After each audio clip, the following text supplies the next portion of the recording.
Now, your relationship to this is obviously something that you've carried for so long. It's been an obsession of yours for so long. Yeah, yeah. It started with this, but what personal experiences, if any, have you had? Well, when I was probably 7 or 8, um, I used to have what I chalked up all my life to just being silly dreams. And I had maybe 5 or 6 of these dreams, and I could never make sense of them. And I would be laying in bed on my side, and typical dream, always the same.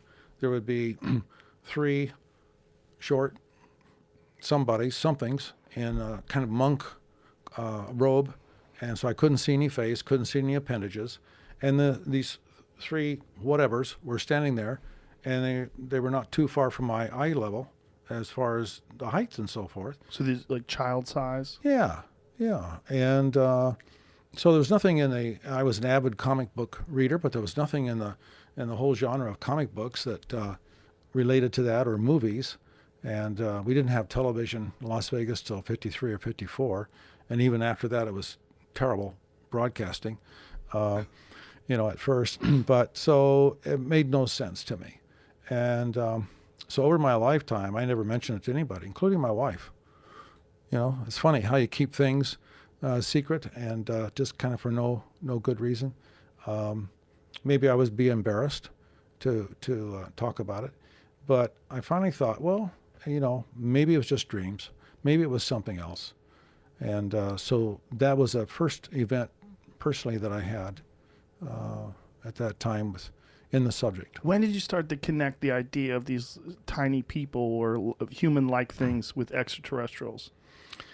Well, years later, when I began to start my process as a researcher and as a student in the subject, and began to talk with people who made it their business to be experts in abductions.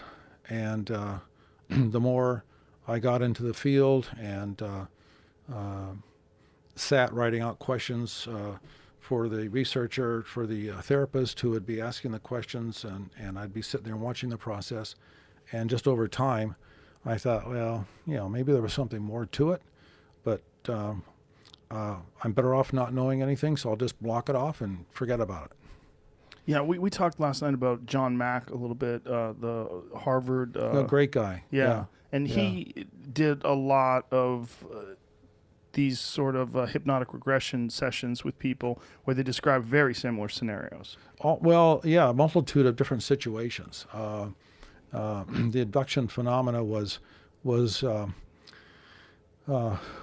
very proliferate in the population, it seemed like.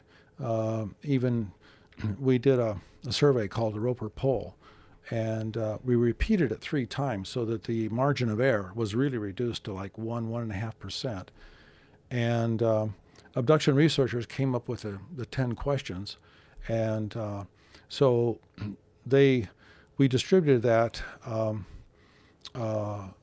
and the conclusion was a fairly relatively sizable percentage of the population had some kind of experiences, according to them, according to the researchers, and according to the poll.